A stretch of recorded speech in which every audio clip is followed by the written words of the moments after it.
I don't have a problem with the WNBA players asking for a raise. The WNBA is on a hot streak.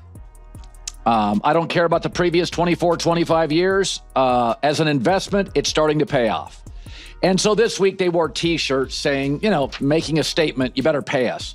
But instead of just leaving it at that, a Kelsey Plum for LA had to take a dig at Caitlin Clark. What happens when the WNBA's biggest star becomes the target of her own teammates? Kelsey Plum just fired a subtle shot at Caitlin Clark, the woman single-handedly dragging the league into profitability. But Colin Cowherd wasn't having it. He dropped the niceties and went straight for the jugular, calling out the toxic jealousy infecting the locker rooms. His brutal truth bomb: Caitlin Clark is the Michael Jordan of the WNBA. And it's time everyone started acting like it. That we had a meeting for, and not to tattletale, but 0 members of Team Clark were very present for that. Oh boy. Want to understand just how far the WNBA has come? Imagine playing a full season, grinding every night, only to end up flying coach and begging for bottled water. That was the reality until now. For over 20 years, WNBA players endured empty seats, non-existent merchandise, and near zero profits. Then, in walks Caitlin Clark, and everything changed. But why do you take a shot at the Golden Goose, Caitlin Clark? You guys were flying before she arrived on one of those airlines that made you pay for a cup of water. One of those airlines that is the planes are the color of a highlighter. Now you're flying private. Okay, if you're in a band and you're staying at the Motel 6 and you add a band member and now you're at the Ritz-Carlton, keep your issues to yourself. All right, you went from a Motel 6 in a sketchy part of town to a Four Seasons in the shopping district. Stop talking. Caitlin Clark didn't just join the WNBA. She detonated it. Merchandise sales up 500%. Attendance up 40%. Entire cities now scramble for tickets to games that used to be ghost towns. The Indiana Fever went from financial embarrassment to having a waiting list. This isn't hype. This is a revolution.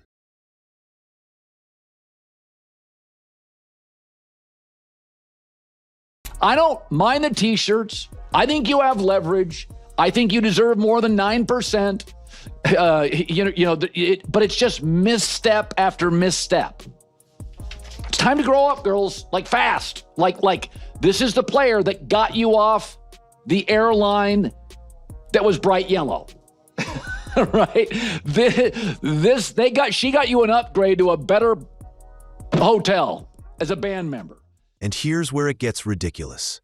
The same players who used to struggle for legroom on cheap flights are now living large. Private jets, 5-star hotels, bigger paychecks. All thanks to Clark's star power. Yet some of those same veterans are now throwing shade at her. Colin Cowherd had enough, and he's calling out the hypocrisy. I think they deserve a big raise, maybe not 50% of revenues, because NBA stars, there's a lot of them, and they move the needle. The WNBA stars, well, there's one that moves the needle. And here's the other thing to remember. Caitlin Clark's already rich. She made $11 million this year alone in endorsements off the court. So regardless of how these negotiations go, she's set. Nobody else is, right? So when somebody joins the band and everything gets upgraded, just be happy. Cowherd put it bluntly. Most WNBA players don't move the needle, but Clark does. She's the engine powering the entire league, and she's not even cashing in on league salary. Her endorsements alone brought in $11 million. She's lifting everyone else, yet people are acting like she's the problem. I know you wanted your song to be the first one they played. You wanted to make up the set. But it's not the T-shirts. You're going to do fine. I'd scale back on the Caitlin Clark angst. Let's stop pretending this is normal. Clark transformed a charity league into a business. Sponsors are finally paying attention. Jerseys are flying off shelves. Social media is on fire. Every single player has benefited, but some are still ungrateful. Cowherd didn't just vent. He exposed the bitter truth. Caitlin Clark finished 9th in player voting. In fact, she finished behind one of her own teammates in player voting for the All-Star game. The pettiness has no bounds. But it's interesting, for years, the WNBA players were pointing fingers. They were saying people are sexist, the media is sexist, we're not being promoted, we're underappreciated. And then they get the golden goose and they don't like what it looks like. Cowherd nailed it with a metaphor that hits hard. The WNBA went from Motel 6 to the Four Seasons, and Caitlin Clark handed them the keys. Better travel, more money, and respect from major sports outlets. All because one woman made people care. So why are some players still acting like it's 2012? Iowa girl, Indiana girl. Well, who knows, and I've said this for years, when the wave hits, ride it. You don't know what it looks like. Don't fight it. When Puka Nacua went in the 5th round of the Rams and they suddenly in camp went, oh, we just found a new number 1 receiver. He's better than Cooper Kupp. They didn't fight it. Did you think when you watched Tom Brady at the Combine, that looked like the GOAT? They had just signed Drew Bledsoe to a $103 million contract. That was a lot of money back then. And then a year in, they're like, we're going to go with Brady. They didn't fight it. Then came the All-Star voting, and the mask slipped. Fans ranked Caitlin Clark the number 1 guard. Her fellow players, 9th.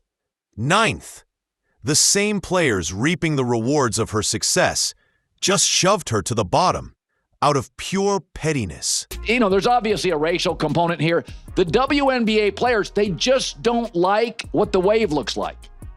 They wanted to fly private. They wanted to be more popular. They wanted a better deal in the CBA, which they'll get. They wanted sold out arenas. They got it. They don't necessarily think it should be this. But again, you can't fight it. You just never know what success looks like. This wasn't about stats. Clark's numbers were elite. This was personal. Think LeBron in 03 or Tiger in 97. Veterans didn't always love the spotlight shifting, but they respected it. Clark, she's facing a jealous wall. Cowherd called it exactly what it is: resentment dressed as self-righteousness. Every company in the country would love to go viral every day for free marketing. If they knew how to do it, they'd all be viral every day. Like, you just don't know. Is it authentic? It touches people. There's a tentacle of emotion involved, and suddenly some small town kid goes viral, or a singing frog. Who knows? I wouldn't have guessed that Caitlin Clark would be this transformative. I wouldn't have guessed Tom Brady would be the GOAT. Don't fight it. The wave, the meteor, doesn't necessarily look like you think it's going to look. Players like Aja Wilson and Kelsey Plum are profiting off Clark's fame. Higher salaries, more exposure. Yet when it came time to vote, they elevated mediocre players and pushed Clark down. It's not just unprofessional. It's sabotaging the league's future. People are saying, hey, man, this league has never made money. It's an investment. It's now going to make money. And by the way, this is the least profitable, arguably. It'll be over the next 10 years. It's only going to get more profitable as women's basketball gets better, as the Caitlin Clark momentum train gets bigger. I mean, this year, she's not playing well. She's hurt. She's not there for all the games. So this is actually not as great as it could be. Like Michael Jordan, hurt year 2, next 12 years were legendary. That's what it's going to be. The on-court story backs it all up. The hard fouls, cheap shots, and targeting of Clark isn't subtle anymore. It's open warfare. Why? Because one sophomore upended the power dynamics and the old guard can't handle it. Cowherd sees it for what it is: a tantrum wrapped in a foul. Caitlin Clark's gotten really good really fast. It's like the end of year 1 for Michael Jordan or year 3 for Michael Jordan. She's gotten really good really fast. And you got to put a body on her or you got to double team her or she's going to embarrass you. She's shooting 33-footers. And what happened last night's a byproduct of that. This is what happened to MJ. She's number 1 and 2 in every offensive stat. She's hitting more threes this season than Steph Curry did in his first MVP season, and her game embarrasses you. Then Cowherd dropped the bomb. Clark is Michael Jordan. Just like MJ changed the NBA overnight, Clark is doing it for women's basketball. The pace, the ratings, the culture, it's all shifted. But this time, the resistance is louder and nastier. It's a little bad boys Pistons with MJ. For the record, Caitlin Clark got up. She wasn't hurt. She did more trash talking. She hit more threes. She remained remarkable, just like all the great. If you respect women, stop pandering. She's tough. She's feisty. She likes to taunt and talk. And nobody quite knows what the hell to do. Jordan faced the Jordan rules. Clark is facing the same, only without protection. Officials let brutal hits slide. Clark plays through it all, but the message is clear. Welcome to the league, rookie. Now pay your dues. Cowherd says it's not just wrong, it's dangerous. Steph Curry's first couple years in the league. Thank God for Draymond Green. And by the way, this league, they knew what they were getting into, right? Like, and I'll get to this in a second, but they brought Sophie Cunningham over in a trade for a reason. She's the youngest black belt in the state of Missouri's history, 6 years old. They brought her over to protect Caitlin Clark because they saw this puppy coming. The league doesn't quite know what to do, but the Fever did. And so, again, you got to put a body on her. You got to get physical. Remember when Clark had to sit out after a nasty hit? That was Jordan in '85 all over again. Physical intimidation is the weapon of choice when talent can't be stopped. The league needs to evolve, fast, or risk losing its biggest asset. If you go look at the history of basketball, high school, college, WNBA, NBA, if there's an offensive player and they're humiliating you, Steph, Shaq, MJ, Caitlin, what do? You can't trap her. She'll dribble through it. You got to put a body on her. You got to double team her. You try to get in her head with trash talking. It's not working at all. It's the ultimate compliment, in my opinion. Just like Jordan had Charles Oakley, Clark now has Sophie Cunningham. The Fever know they're building a dynasty around her, and they're not taking chances. This isn't just smart, it's survival. Protect the star or lose the show. And so the first year Caitlin Clark was in the WNBA, they were hazing her. They're not hazing her anymore. They're just trying to figure out how the hell to stop her. Okay, it's not hazing. It's, all right, traps, pressure. So the Fever saw it coming. They went and got Sophie Cunningham, 6-year-old black belt. This is what the Bulls did with Charles Oakley to protect Michael Jordan. TV ratings don't lie. Clark is a walking ratings spike. She's the most watched WNBA player since the league began. Merch, gone in minutes. Cowherd called her a dynastic draw, the exact phrase once reserved for Jordan. The envy from her peers? That's just part of the package. Caitlin Clark now is like kerosene to the physicality flame. So you have physicality in this league, and now you get this flashy player, and they don't know how to officiate her, they don't know how to defend her. But I would say, when I hear this, Colin, the WNBA, Colin, has got to do something. Yes, they do. Understand, this is the arc of a new superstar in your league. It'll start with hazing. It'll go to physicality. It'll go to flagrants. It may go to technicals. You'll eventually have to get a Sophie Cunningham or a Charles Oakley. I mean, Wayne Gretzky did this for years. They figured it out in hockey. How do you stop Gretzky? Oh, we can't. How do you stop MJ? We can't. How do you stop Caitlin Clark? You guys understand, this is the worst she'll ever be. She's getting better, and they can't stop her. College superstardom set this all in motion. Jordan brought UNC fans into the NBA. Clark brought Iowa's Army into the WNBA. These fan bases don't just watch, they invest. Cowherd believes this adversity will sharpen her. Jordan rose above it. Clark will too. But intensity and heat create steel. This will only make Caitlin Clark a better player. It will only make the Fever more championship ready.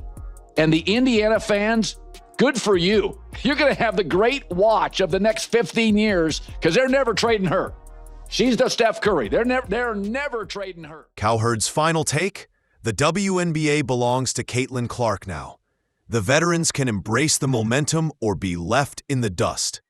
This is the financial breakthrough the league's prayed for, and Clark is the answer. Time to stop the drama and ride the wave. Now, Caitlin Clark is obviously the jet fuel. Half the audience goes when she's not there, but that's okay. It took Conor McGregor to the UFC and John Jones. It sometimes in emerging leagues, it takes a superstar. And now, America is all into UFC.